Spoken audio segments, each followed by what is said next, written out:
record. I wish. Okay, good evening, everybody, and good to have you here. And this month is actually Alzheimer's disease month.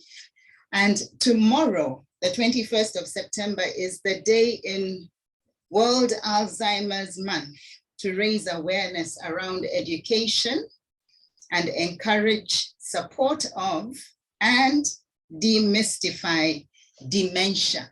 So I thought that it was a good day to have this discussion, and I hope that we shall be able to participate in it fully.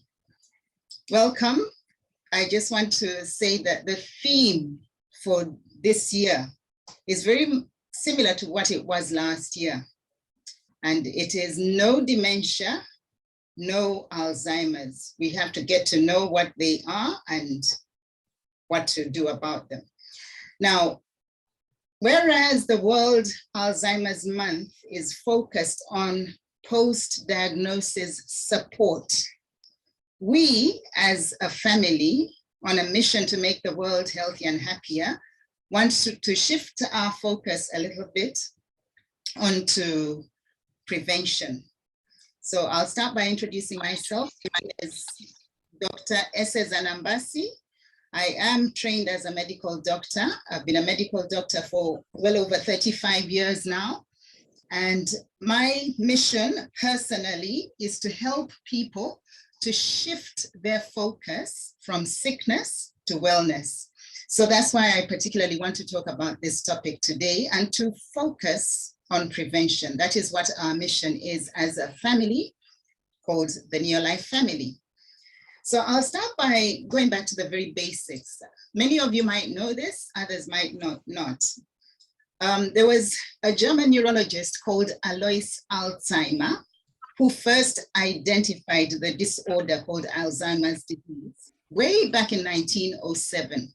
And he described it as progressive mental deterioration, impaired mental and abstract thought processes, depression, disorientation, low ability to concentrate and communicate, and eventually there's inability to function socially because they might be loss of bladder and bowel control, personality changes, and severe mood swings, until eventually there's total incapacitation.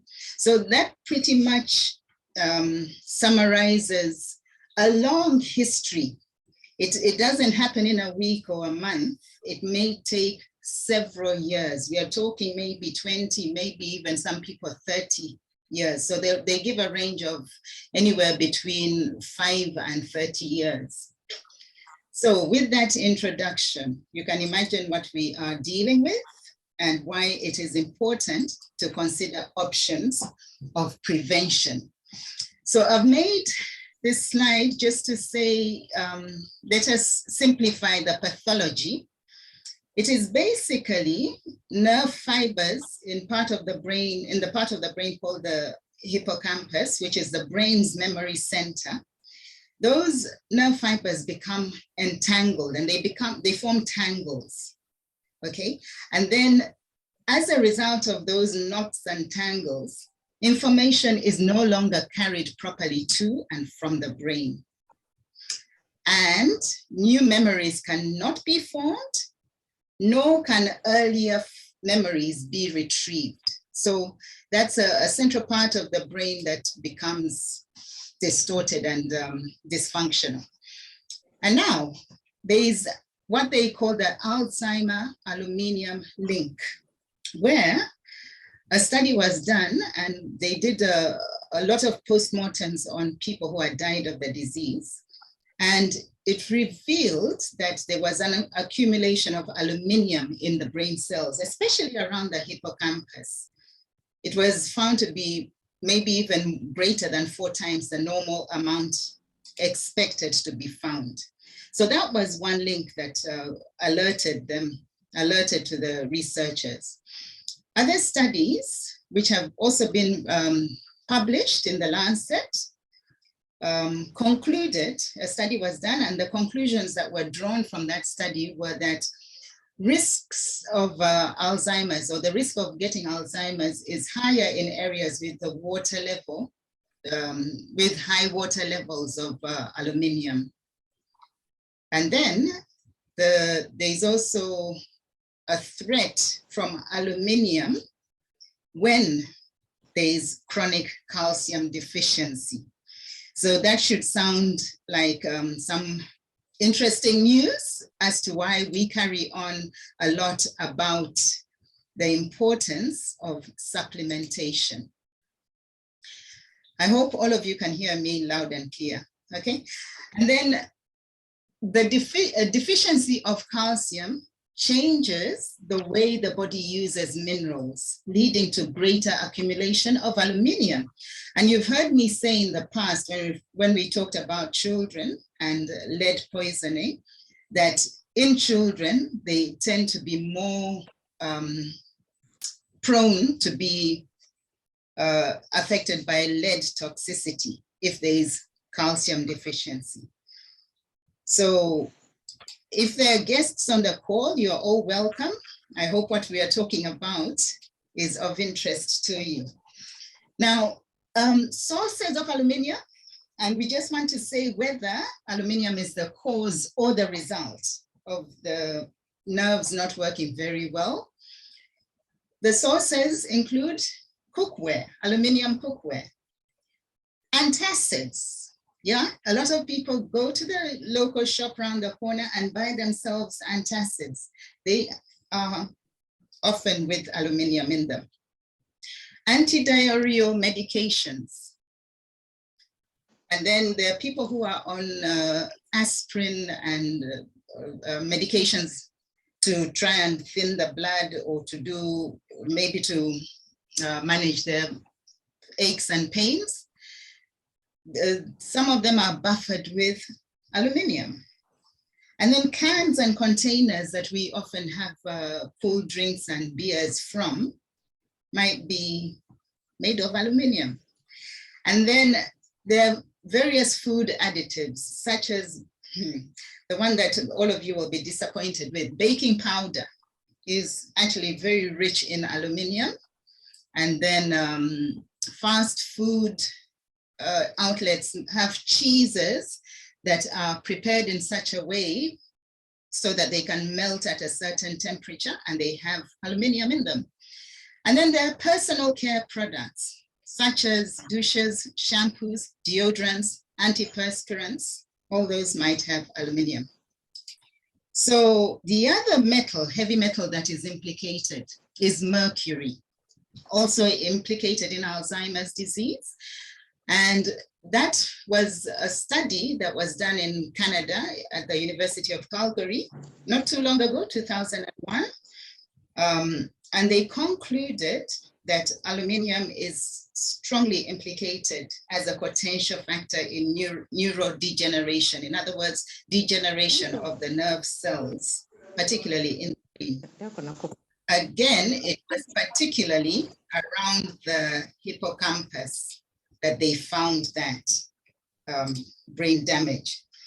So the conclusion that they drew was that mercury markedly disrupts membrane structure, the cell membrane structure. So we are creating a good case here for what we do. Now, just a little bit of a story about mercury itself. It is a naturally occurring element that is found in air, water, and soil.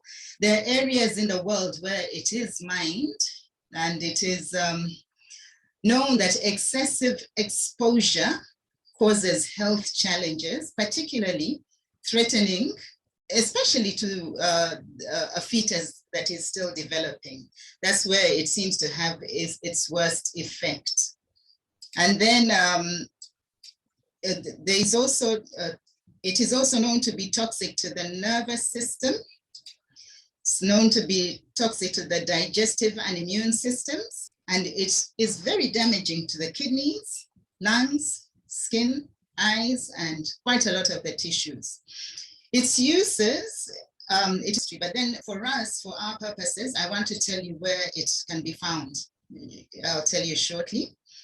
And then most of us, when we do get exposed to mercury, we are exposed to the organic form that is found in fish and shellfish, called methyl mercury. There are bacteria in the water and in the soil and all in places that turn mercury into this organic form that we call methyl mercury, I suppose by attaching certain molecules to it. However, forms of mercury may differ in the degree of toxicity, and we have those different forms. And I've said the organic form is found in our diet, for example, in fish. So it is worth noting that even if you cooked food and hoped to get rid of the mercury, it does not go away. So where is mercury found every day? It's used widely in measuring devices like thermometers, barometers, and for those of us who studied medicine a long, long time ago, sphygmomanometers, which is a long time ago, but these days they've become electronic. So hopefully their use in measuring blood pressure has come down, because breakage, I remember we were made to feel so afraid if one of those machines broke, even a thermometer, because of the spread of mercury, which is toxic. And then they're also found in electric switches and relay equipment. They're found in light bulbs. It is found in light bulbs.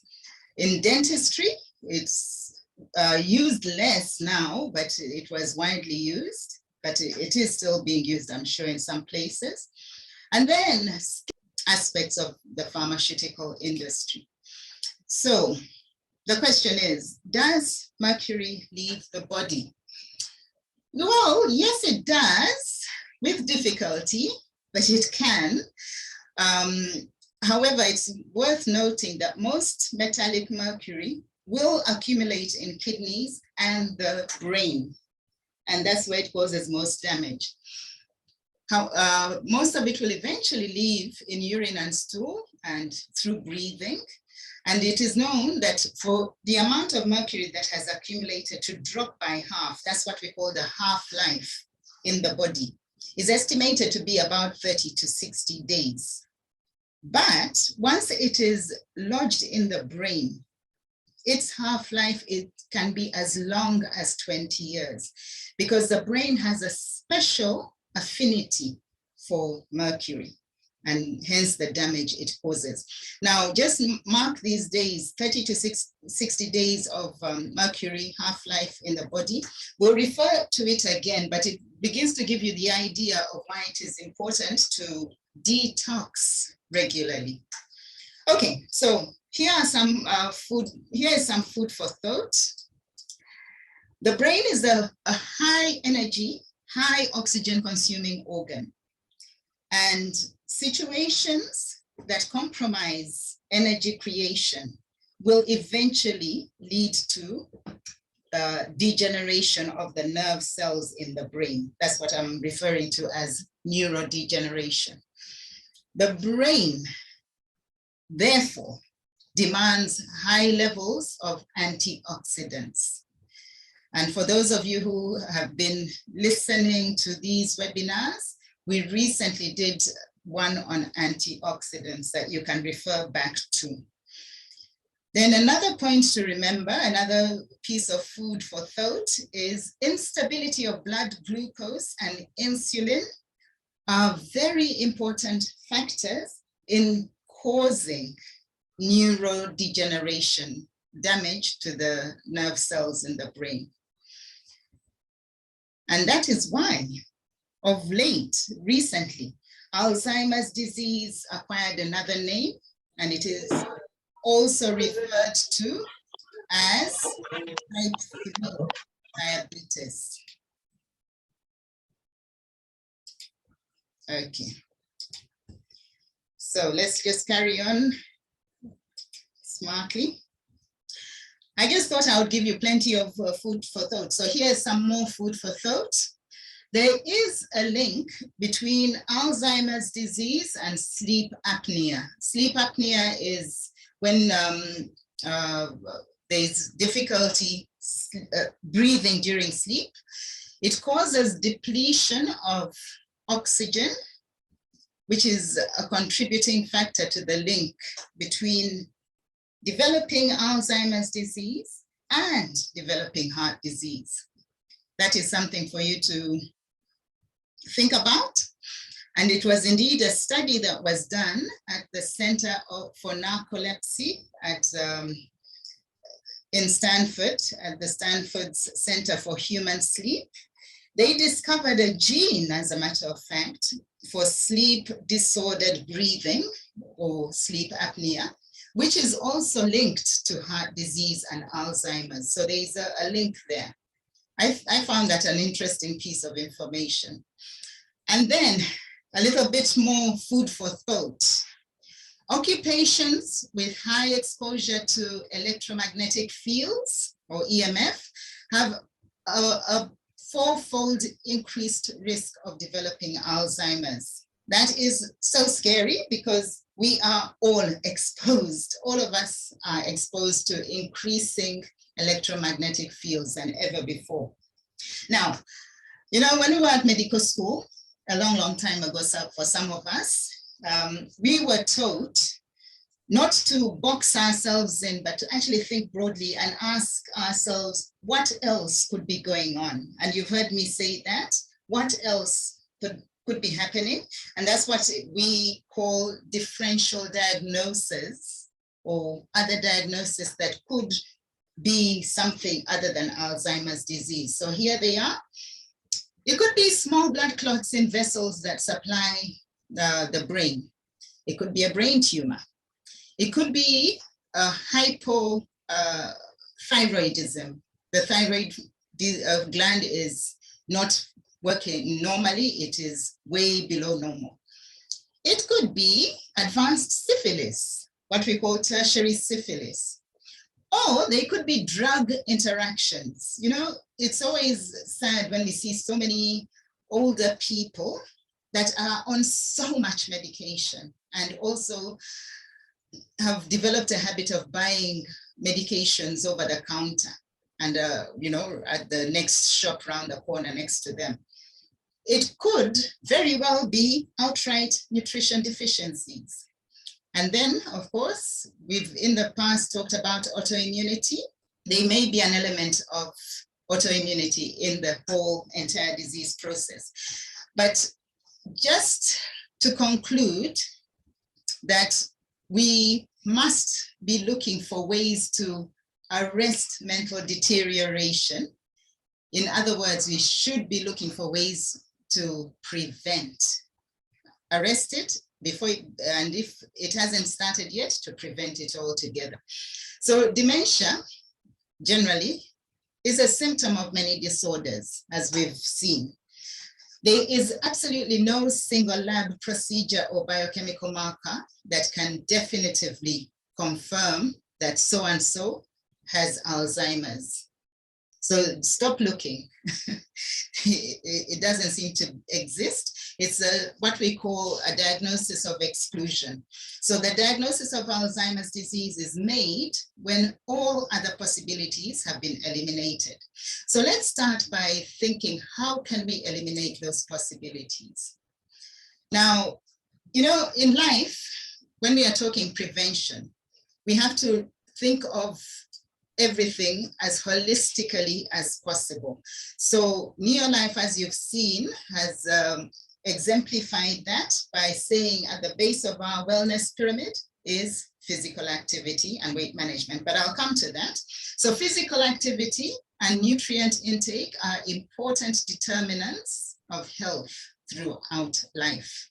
And then also, many of the alterations in physiological structure and function that occur with the aging process may be as a result of disuse and disability, but also as a result of diets that are deficient in specific nutrients and deficient in adequate energy, and also deficient in protein to do the repair and the reconstruction work. Although a healthy diet can provide significant health benefits, let us face it today that diet alone is not sufficient to provide optimal health, okay? Nor can diet alone protect us from the hazards of sedentary habits, just sitting around all day and hoping that you'll eat your way out of, poor health. Having said that, nor is physical activity alone. The two, diet, good nutrition and physical activity have to be happening in one's life at all times. So let's have a look at this. For the guests, we like to remind ourselves and to also share with you what we are all about, at the base of which is physical activity and healthy weight management. And then we say we should have all those nutrients in adequate supply in our diet. Unfortunately, typically, the lifestyle pyramid has been turned onto its tip, its head, where people are hardly doing enough physical activity. They're not managing their weight as it should be a healthy weight, and are consuming way too much of the wrong fats and too much processed sugars. And therein lies the problem, because we were hoping that we would all be 100% healthy for 100 years. But the reality of it is that we quickly deteriorate and move from being energetic through to out on quite a lot of time and life. And even if we are living much to enjoy, if we are always tired and sick. And it has been shown that for 20 to 50 years, we seem to dwell, because of our lifestyles, a lot of people might dwell from about the teenage years and even younger, which is not good. And that's all because of unhealthy cells that have come about because of food processing. We no longer get whole grain oils anymore that actually construct each and every one of our cells. And so the unhealthy cells, including the brain cells, take a knock. And what we want to share with you is where to begin, and to also share with you the variety of nutrition supplements that we have. So just as a reminder, we are made of trillions of cells, and our cells look something like that. But, okay, I'm asking you to...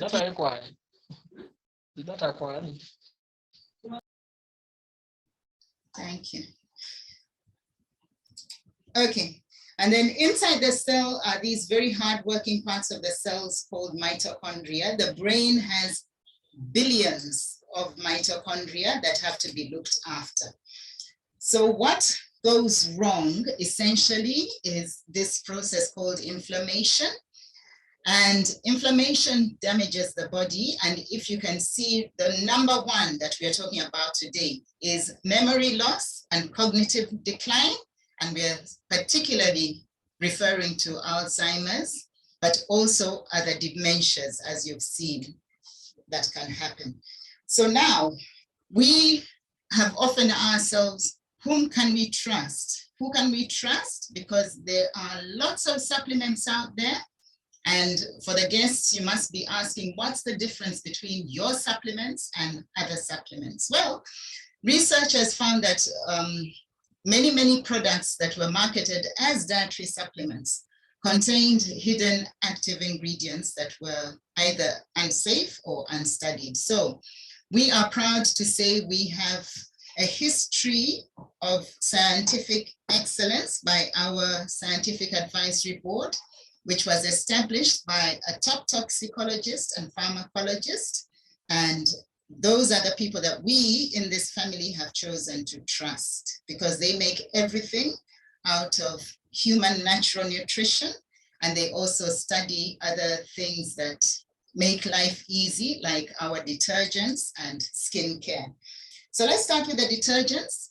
We were the first company to have a range of cleaning products that are 100% biodegradable, non-toxic, and highly economical as well, and very, very efficient and effective.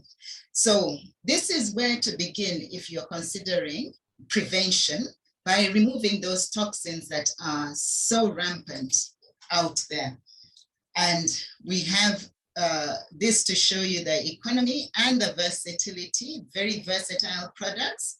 So you will save money, and with that money, you can begin to invest in your health. And that's what we are calling the core nutrition or the core products. And this whole series started off by describing the importance of the core products. And we have what we call Pro Vitality. Pro Vitality gives us those supplements that I'll talk about, but we also have the amino acids. I don't want to call it protein because protein will confuse everybody. Amino acids. In nature, there are 22 amino acids, 8 of which are essential. Essential means you have to supply them. The body cannot make them. And then the others can be made on condition that conditions are right and the essential ones are there.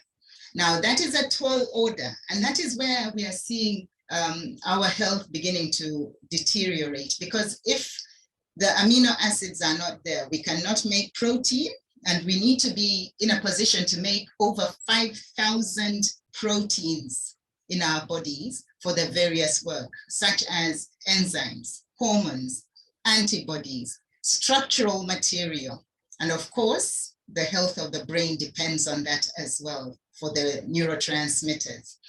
So yeah, protein, very important. Then Pro Vitality gives us threonine that I've described, that builds each and every one of our trillions of cells.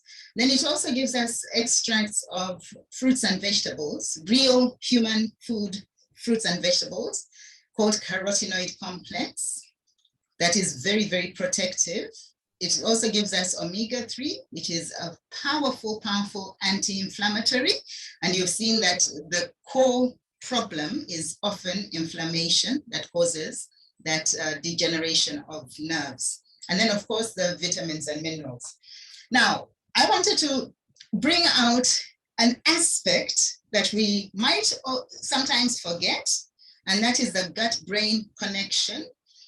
The gut and the brain are so intimately connected in that whatever is going on in the gut will be reflected by how the brain feels and responds, and vice versa. Okay, so a lot of people, unfortunately, because of the signs and symptoms that they develop of dementia, might get onto a lot of what we call neurotropic or brain treatments, let me call them that. And that will affect the gut, because many of them actually lead to gut issues like bloatedness and constipation. So yes, symptoms and signs of dementia could be due to chronic gut dysfunction, particularly if they are several prescription and over-the-counter medications in individuals with a sedentary lifestyle. So that is a situation that is set up to create dementia, and we need to start right there with our prevention message. Then polypharmacy is where, as I've mentioned, particularly in older people, they're on so much medication. We need to start looking at ways to prevent that, because it is very, very damaging. So the problems of adverse drug events, drug interactions, duplication of effects, and the presence of drugs that require particularly careful administration are all very challenging. And that confusion, I think, can also contribute to the development of dementia, because, the last thing one wants is to be confused, okay? Or the last thing many people will fight against is to become dependent on other people. So we have a lot to deal with. So let me just go on. So I just want to start introducing some products as we talk about our opportunity. And aloe vera is very soothing to the gut. It is also soothing to the mind. It helps with stress management. And then let's talk about the importance of fiber, because I'm talking about the gut-brain connection. Fiber, especially as we grow older, because we are not eating as much of the vegetables and fruits as we should, or maybe even if we are still young, we might not be getting enough of those. We may need to supplement fiber. And so what we are talking to is the elderly people. But I just want to point out that, you know, being in one's 30s is not old by any stretch of the imagination. I'm in my 60s now and I do not feel old, okay? But Alzheimer's and other dementias might be in this day and age starting much, much earlier in people's 20s and 30s. So we need to be cognizant of that and consider how to help them with the advice that we have. Let's talk about minerals. We have CalMag, which is double amino chelated, and that helps a lot with absorption. We've pointed out that one way of preventing the body absorbing the environmental elements such as mercury is to ensure that you consistently supply your body with a good quality calcium and magnesium supplement. And ours was formulated by the top scientist that headed up and established the Scientific Advisory Board. It also has vitamin D in it. You'll hear a lot more about vitamin D. And then you can get standalone magnesium. CoQ10, CoQ10 is supposed to be made by our cells in the body naturally. But we know that by the age of 50, the capacity to produce it has declined remarkably by about 50%. So we may need to look at ways of supplementing, and that's what we've got in CoQ10. Dementia can be attributed to inefficient energy production in the brain, remembering and bearing in mind that the brain requires a lot of oxygen and nutrients. And then we have minerals, very, very important.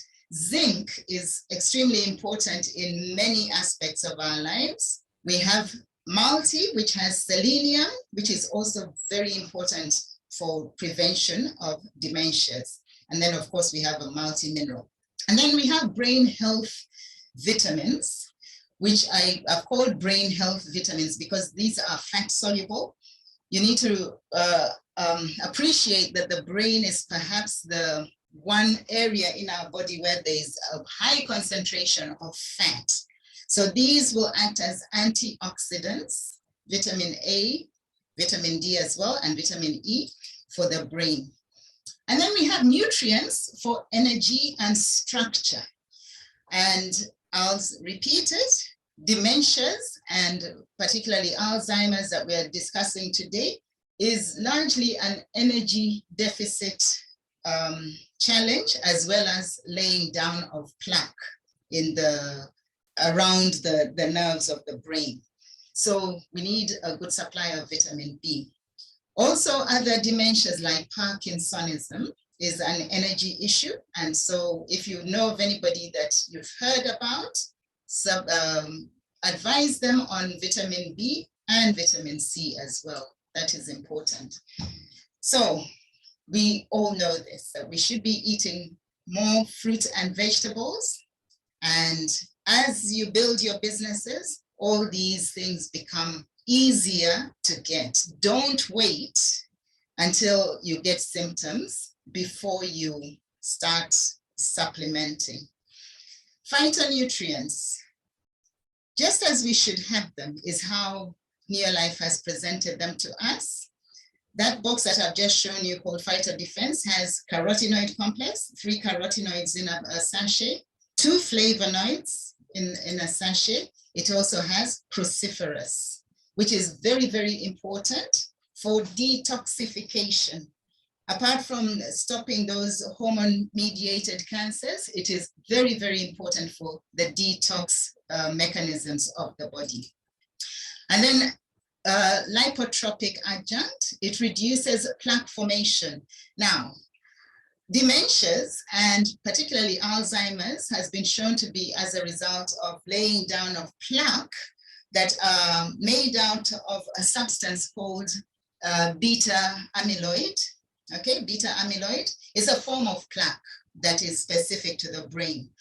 But if we can supply a way to reduce plaque formation, which we have in lipotropic adjunct, it supplies the lipotropic factors such as folic acid and the other B vitamins, and those help to bring down formation of plaque. So I hope as you listen, you'll hear that, as you listen to this again, you'll hear that all these things work together. Then I made this amazing and very pleasant discovery. We've been talking about full motion and just carrying on about the joints. Yes, joints and full motion seem to go together, but you know, full motion is for more than just the joints. It's also good for the brain because it contains boron. Each tablet has boron, which has been shown, boron has been shown to improve brain function. So that is what we clearly mean in our opportunity by additional benefits. Okay, full motion was prepared for the joints and for rebuilding cartilage, but because of the addition in it of boron, people who use it for their joints will also discover that they'll be preventing or even helping to reverse dementias. Isn't that amazing? So that's your full motion. And now, as I'm drawing to an end, the detox program is very comprehensive. Beta guard, garlic, acidophilus in the markets where it is, required to be done regularly. And we've just seen why. If we are to reduce the half-life of the accumulation of those heavy metals and to help the body to excrete them more efficiently, we do need to be detoxing regularly. I've made this point on several occasions, but if you wanted a good reason, here it is now. And then let us also consider other ways of making sure that our diets are not inflammatory, because it is inflammation that triggers the onset of dementias, and we're talking about Alzheimer's as a case in point. So let's become proactive and begin community gardens where we can, or eating food that will enhance our physical activity, as well as give us food that is not inflammatory. And so there we have a product called Supergrow, which would enhance that process. So here are some empowerment opportunities. I mentioned autoimmune and an autoimmune component as a likely contributor to this problem. So if you are called to do it, you might want to avoid triggers that cause allergy or sensitivity in your diet.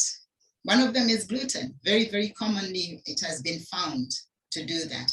Then I put this in huge letters: avoid refined sugars. Sugar, please, that is very inflammatory. And then eliminate triggers or causes of estrogens that have endocrine disrupting chemicals. That's why I showed you detergents as well. Support the immune system with your phytochemicals and other nutrients, and make sure that regularly you supply omega-3 because it is very anti-inflammatory. Give antioxidants, give those bone, muscle, and joint nutrients, because we've just learned now that there's more to them than just the bones and joints. And we can start early with children, but if people are too old to take the big capsules, you're welcome to recommend to the older people the children's nutrition as well. So, ladies and gentlemen, our New Life vision is awesome. As we look forward to growing nice and old, even as we are still young, but we should have that as our vision. We should aim to have a society where we can't say you are demented because you are old. No, we should never say that. All of us should be active. We should maintain our mental functions.